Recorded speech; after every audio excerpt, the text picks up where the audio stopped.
அது ரம்யா சொல்லியிருந்தா ஹஸ்பண்ட் வந்து இட்ஸ் வண்டர்ஃபுல், அவர் இன்டென்ஷனலா இதெல்லாம் பண்ணல, பட் ஆனா அவருக்கு எனக்கு பிடித்த மாதிரியான ஸ்டப்ஸ் எனக்கு என்ன பண்ணணும் அப்படிங்கறது அவருக்கு தெரியல. சோ நான் வந்து நிறைய விஷயங்கள் பிளான் பண்ணேன்னா அவர் கோஆபரேட் பண்ணுவார் அதுக்கு.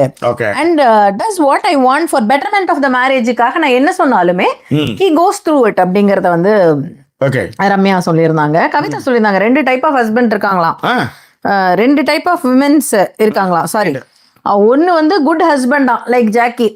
ஏமா என்னையாமா அந்த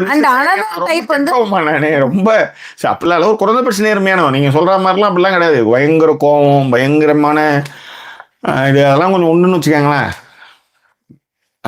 another one வந்து like Raghuvaran what to to அப்படின்னு கேட்டிருந்தாங்க. ஃபர்ஸ்ட் ஆஃப் ஆல் அவங்க நீங்க நல்ல ஹஸ்பண்டா இல்லையாங்கிறத நான் சொல்லணும், நீங்க இதுக்கு இதெல்லாம் சொல்லிட்டு தெரியல.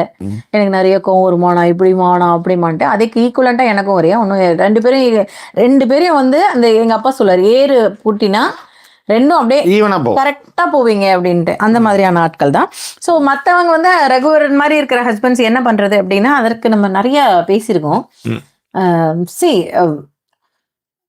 அது என்ன லைஃபா இருந்தாலும் சரி எனக்கு இது தேவை அப்படிங்கறது நீங்க ஃபர்ஸ்டே சொல்லாம ஒரு இப்ப இந்த பொண்ணு இப்ப இவ்வளவு சொல்றாங்க இல்லையா, அவங்களுக்கான தேவை எனக்கு வீக்லி ஒன்ஸ் நீ என்னோட இந்த டைம்ல இருந்துதான் ஆகணும் அப்படின்னு சொல்லும் பொழுது இருந்தால் மட்டும்தான் அது சாத்தியம்.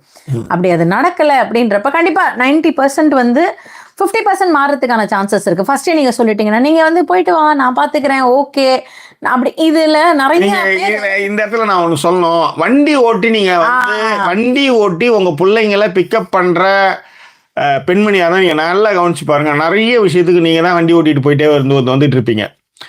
மற்ற ஹஸ்பண்ட் வந்து அதில் வந்து தலையிடவே மாட்டான். அவன் வந்து ஆஃபீஸ் ஒர்க்குன்னுவான், ஆஃபீஸ் டூர்னுவான். அவனுக்கு கிளம்புறதுக்கு நீங்கள் எல்லா விஷயமும் பண்ணுவீங்க. ட்ரெஸ் எடுத்து வைக்கிறது, ஷூ வைக்கிறது, ட்ரெஸ் எல்லாம் பண்ணுவீங்க. ஆனால் உங்களுக்கு ஒரு எமர்ஜென்சி போய் குழந்தைய கூப்பிட்டு வாங்கன்னா கூட்டின்னு வர மாட்டான். இந்த மாதிரி ஒரு 7 ஹஸ்பண்ட் எனக்கு தெரியும். மாடு மாதிரி வேலை செய்வாள் அவனுக்காக. அவன் வந்து அவளை வந்து ஸ்லேவ் மாதிரி தான் வச்சுருப்பான். நான் படுத்தேன்னா நீ காலை விரி அவ்வளோ அந்த லெவலில் தான் அவளை ட்ரீட் பண்ணுவானே அவன். அந்த மாதிரி ஹஸ்பண்ட்ஸ்லாம் நிறைய பேர் இருக்காங்க. அது எங்களுக்கு சொன்னாலும் எங்களுக்கு புரியாது, அவ்வளோதான்.